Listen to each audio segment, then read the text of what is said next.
Look, interesting talk today on the vaccine. Matt Canavan says pause the rollout. What did you make of that? This is Astrazeneca, I should say. Yeah, look, I didn't actually see Matt's comments other than that I've heard he's made comments. Look, I support the rollout of the vaccine. It's something we've got to get through to get out of COVID. Obviously, you know, I trust the TGA to make the right decisions. I would expect that if there are issues, they would deal with them. But look, you know, we've got to keep the rollout going on, you know, subject to... So is that pretty unhelpful? I mean, well, listen to look, politicians. I mean, you know... We've got the World Health Organisation, the European Medicines Agency, UK organisation, they're still saying it's fine.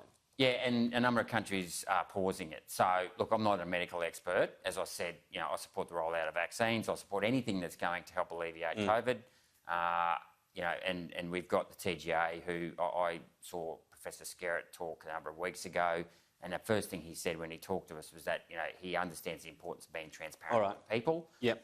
And I think that the important thing here is, in order to ensure confidence, that we, you know, the TGA remains transparent, and that's, you know, fair call. AstraZeneca are a huge part of the government's rollout, so is Labor still on board with this? Well, we support what the TGA is doing, and we trust them to monitor any developments that happen overseas. But it is unhelpful to have Matt Canavan come out today and say that the AstraZeneca vaccine should be paused, because as we know, the AstraZeneca vaccine is the one that will be rolled out in many rural and regional areas because of the refrigeration requirements. It's also the vaccine that we will need to fast track in the Torres Strait as developments continue in PNG. So this vaccine is being rolled out right now, and the confidence that people have for this vaccine to be delivered is incredibly important to those regional areas. You'd take it? Yes, I would, absolutely, when it's my turn. Are you going to get vaccinated, Gerard? Yeah, once my turn. You are? Yep. Right. There was some reporting you might not. Where did that stem from? You sort of... Oh, I'd say that was stemming from misinformation. As I said to you in our very first interview this year, that I would always take the AstraZeneca vaccine. All right. OK. Couldn't be clearer. Let's move on to JobKeeper. I know this has been a big focus of yours, help for Queensland and tourism in particular. Yep. It's not a huge package that was rolled out. What have you made of it? Which package are you talking about? Well, the assistance for aviation, essentially, mainly, from the government is going to be rolled out, and loans as well. So this replaces JobKeeper as of end of this month. Yeah, sure. Well, look, I disagree. I mean, the federal government's put $28.6 billion into the state of Queensland. We've pumped over $800 million into Cairns. Obviously, you know, there was always going to be a point at which we had to roll off JobKeeper. I've called on other means of support in terms of infrastructure building. I mean, I'm openly out on the record saying I want an infrastructure bank where we actually go and build more infrastructure, and some of that... That's long-term though, right? That's not going to help in April. No, it doesn't have to be long-term at all. I mean, there's plenty of projects on the table now. Well, there's Nathan Dam. It's got environmental approvals approved. There's... That can start in 2 weeks, can it? Well, you know, get the ball rolling. It mightn't start in 2 weeks, but, you know, what I'm saying here is that there's a dam up in Port Douglas. Port Douglas Mayor he needs more water for water supply, so these things don't have to take that long. You were saying on the program last time, though, that you liked some sort of specific help for tourism, maybe a JobKeeper for tourism package. That didn't happen. Was that disappointing at all?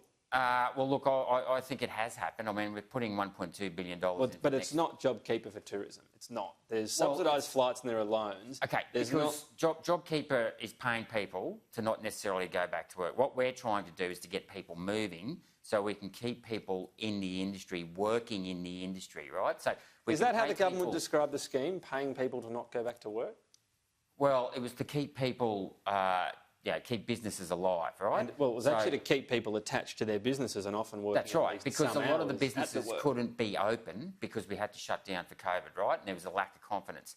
Now that we can open businesses up, now that I think there's enough confidence across Australia to keep the borders open, OK, we want to get activity moving. So I think this is a very good measure to get activity moving. We've had a lot of different organisations say there'll be some job losses.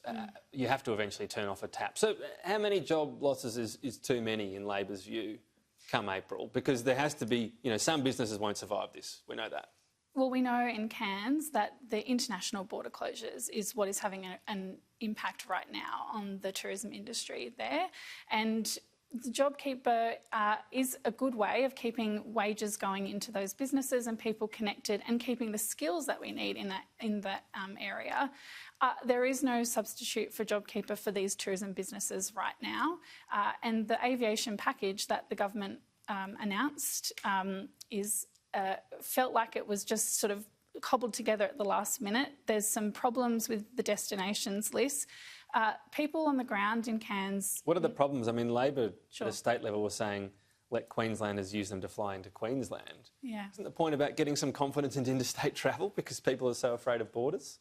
Well, 100,000 people actually registered for the Queensland Government's voucher system. So there's 100,000 Queenslanders that want to travel to Cairns. Sure, and they've got a system, but my point is people are worried the borders will go up from them getting into Queensland. So this helps engender that confidence. We don't need confidence for Queenslanders to travel within Queensland. They're already doing it. Well, the fundamental problem with the announcement is that it won't guarantee any jobs. It won't guarantee that if someone gets on a flight, that they land in Cairns and then they go and do that reef tour and then they go to Skyrail and they support the businesses. Would you have liked a voucher system, would you? I would have preferred for JobKeeper to be extended for the tourism sector. Okay, that wasn't particularly happening. In Cairns. Would a voucher system have been better so people aren't just staying with family and eating in every night? Well, the Queensland Government has a voucher system. What the federal government should have done is actually picked up the phone to the states and find out how they could have bolstered that scheme or had some sort of system where it linked in with the voucher system being rolled out. That is not happening. What do you make of that? It does strike me there's going to be a lot of people that haven't seen their family for a long time. And they might go, yeah, sure, I'll get the flight and then I'll stay with the in-laws and not really go out to the local economy. Would a voucher system have been a better way? At the moment, the money's going to airlines. Well, I think it's a big assumption to make. People are going to travel across the country and then stay in hotel rooms for a certain period of time. Even if they do travel to see their families, I don't think they're going to sit around. They're going to go out to restaurants. They're going to go for a scuba dive. They might take... Well, they might not. Well, the voucher system will mean they have to. Yeah, look, I think it's... Well, I find it highly unlikely people are going to take a flight somewhere and sit in a hotel room for 2 weeks or however long. I'm not saying... I mean, you might stay with the in-laws, though, and go to the Well, they might, but they'll probably go out and have a typical... drink and go to the bar and do things, with their family. I doubt that they're going to sit inside a house for however long they're on holidays.